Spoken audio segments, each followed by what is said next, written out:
என்ன நடக்குது தமிழக அரசியலில்? விஜயுடன் எடப்பாடி கூட்டணியா? திரைமறைவில் நடக்கும் காரியங்கள்.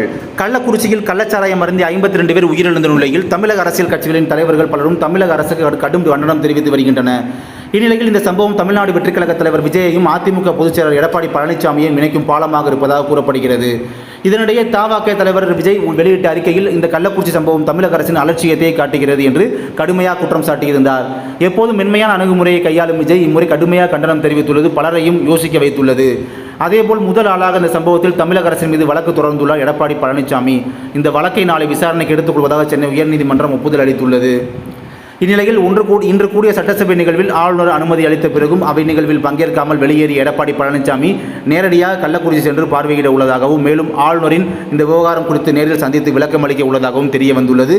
இதனால் அதிமுக தவிக இடையே கூட்டணி ஏற்பட வாய்ப்புள்ளதாக பலரும் கருத்து கூறி வருகின்றனர்.